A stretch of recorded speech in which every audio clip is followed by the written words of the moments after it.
Juru bicara Komite Peralihan Aceh atau KPA mendaftar sebagai bakal calon anggota Dewan Perwakilan Rakyat Aceh atau bacalon DPRA. Azhari Cage atau Cage mengantarkan berkas pencalonan ke KIP Aceh bersama sejumlah relawan. Usai menyerahkan berkas pencalonan, Cage menjumpai awak media dan mengatakan alasan dirinya maju sebagai bacalon DPD Pemilu 2024. Tidak lain hanya untuk menyelesaikan permasalahan Aceh yang selama ini belum juga tuntas.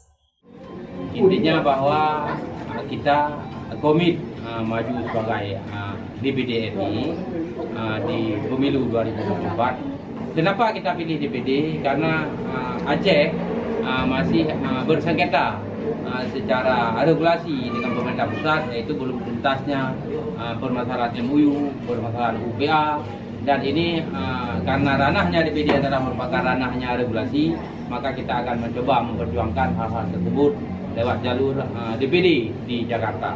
Selama ini juga waktu kita menjadi anggota DPD Aceh, sudah berulang kali juga menyuarakan tentang kewenangan Aceh dan keputusan Aceh. Tetapi karena kita ada Aceh tentu membutuhkan biaya yang besar, yaitu sebentar-bentar SPPD ya, ke Jakarta untuk menuntaskan. Tapi setelah kita pulang ke Aceh, ini tidak tuntas juga, datang lagi, ulang lagi. Makanya sekarang kita pilih jalur DPD ini kita untuk suarakan langsung di Jakarta kepada pihak Jakarta agar persoalan-persoalan yang menyangkut dengan kewenangan Aceh, yang menyangkut dengan kepentingan Aceh benar-benar dituntaskan.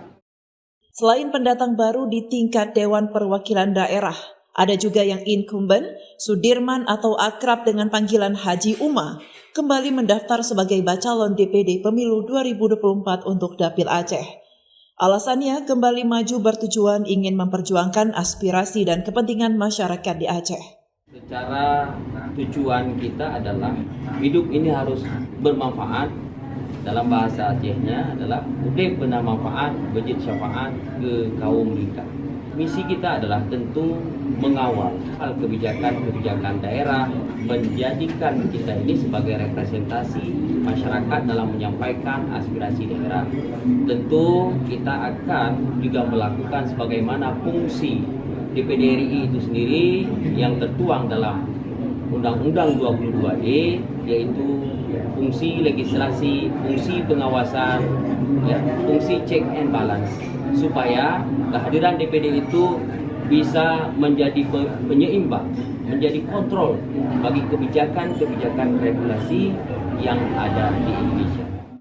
Jelang penutupan masa pengajuan bacalon DPD yang sudah mendaftar sebanyak 28 bacalon dari total 33 yang dinyatakan memenuhi syarat dukungan pemilih. 2 diantaranya dinyatakan mengundurkan diri. Dari Banda Aceh, Lala Nurmala melaporkan untuk Puja TV Aceh.